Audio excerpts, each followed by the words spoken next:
시청자 여러분 안녕하십니까? BOA 뉴스투데이 시작합니다.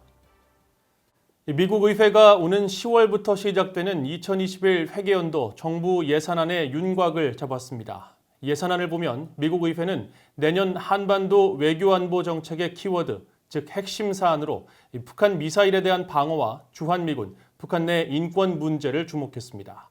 첫 소식 이조은 기자가 보도합니다. 미국 의회가 행정부에 제시한 내년도 예산안의 한반도 키워드는 미사일, 주한미군, 북한 인권으로 꼽힙니다.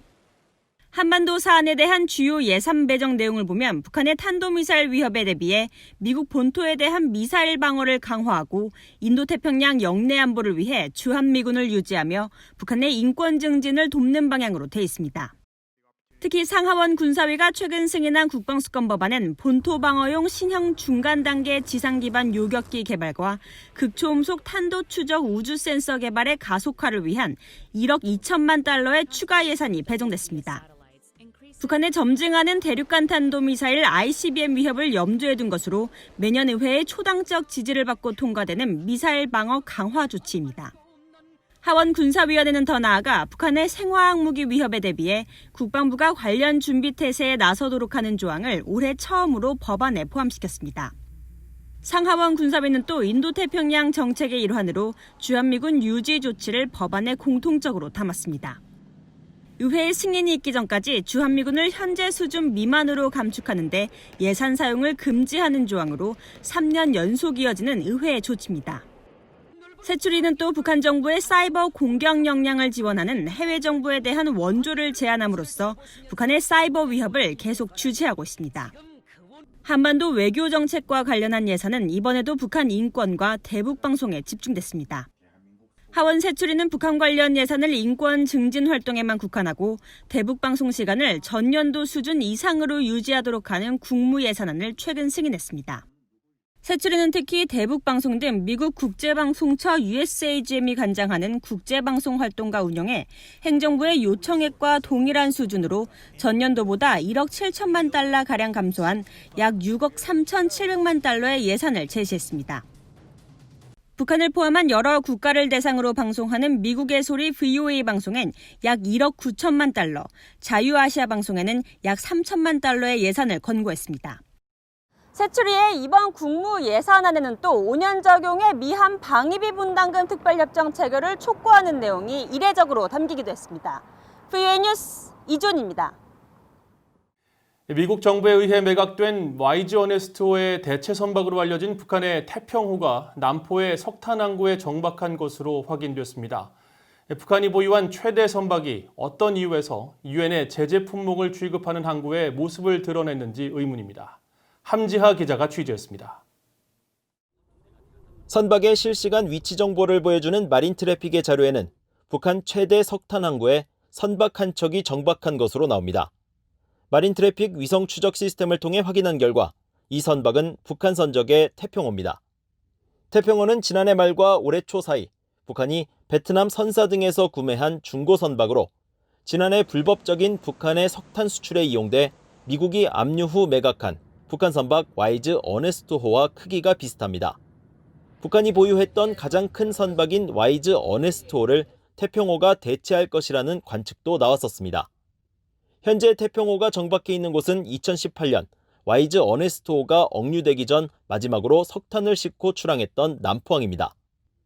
태평호가 어떤 이유로 유엔 안보리 등이 금지한 수출 품목, 석탄을 취급하는 항구의 모습을 드러냈는지 아직 알려지지 않았습니다. 하지만 과거 사례로 볼 때 제재 위반과 관련됐을 가능성이 제기됩니다. 앞서 유엔 안보리 대북제재위원회 전문가 패널은 3월에 발표한 연례 보고서를 통해 지난 1년간 남포를 비롯한 북한 내 주요 석탄 항구에서 보인 선박들의 움직임이 불법 석탄 수출과 관련이 있을 것으로 추정했습니다.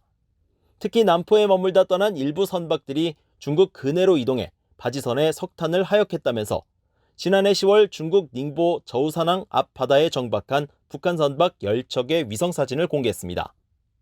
It helps sustain North Korea's economy, which coal was estimated to be a third of its foreign revenue.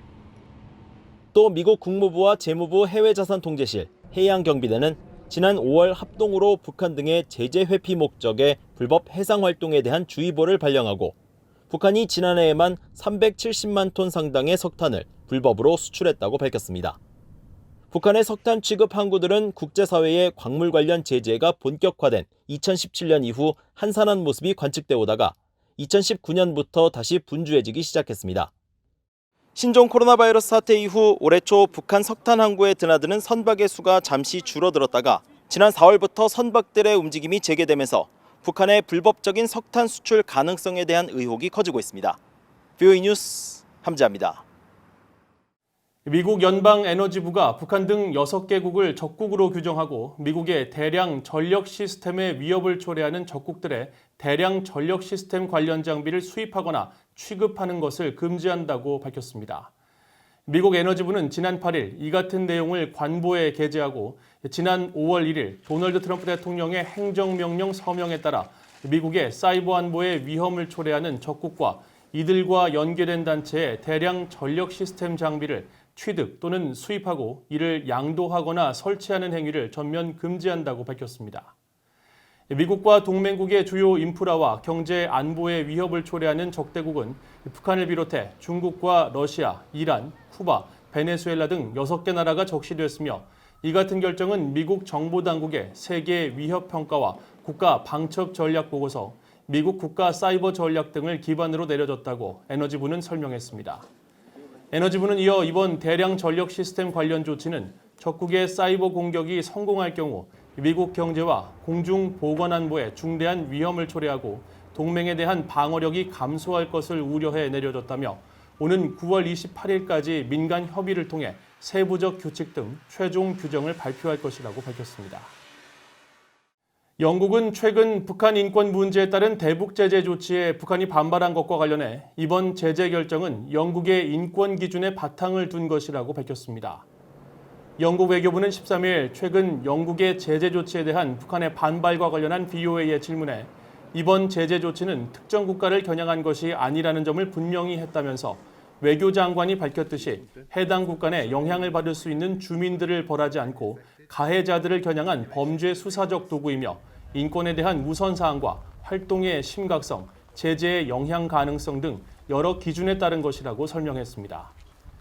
영국 외교부는 또 앞으로도 국제 인권 제재 규범 아래 증거를 바탕으로 한 제재 대상 지정을 이어갈 것이라고 말했습니다.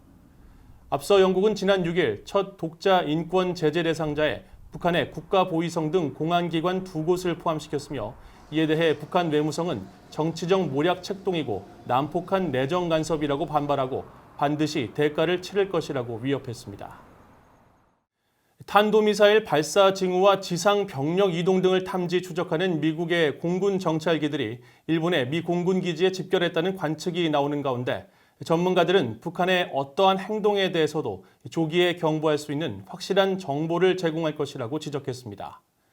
민간 항공 추적 사이트 에어크래프트 스팟 등은 12일 미국 공군 RC-135S 코브라볼 정찰기 한 대와 EAC 조인트 스타즈 정찰기가 최근 미국 본토에서 일본 가데나 기지로 이동한 것으로 파악했습니다. 코브라볼은 2017년 북한의 장거리 탄도미사일 발사 당시와 지난 3월 단거리 미사일 발사 때 한반도에 전개됐었고 조인트 스타즈는 지상기지와 병력 감시에 특화되어 있습니다. 한미 연합사령부 작전참모 출신 데이비드 맥스웰 민주주의 수호재단 선임연구원은 이들 정찰 자산들은 북한의 어떠한 행동에 대해서도 조기에 경보할 수 있는 확실한 정보를 제공할 것이라면서 과한 해석은 지양하되 인도태평양 영내 위협 전반에 대한 감시 강화에 중점을 두는 것으로 생각된다고 덧붙였습니다. 켄 고스 미국 해군 분석센터 국장은 미국이 북한을 철저히 감시하고 있는 만큼 미국의 대화 제의를 무시하는 것보다 수용하는 것이 나을 것이라는 신호를 보내려는 의도일 수 있다고 분석했습니다.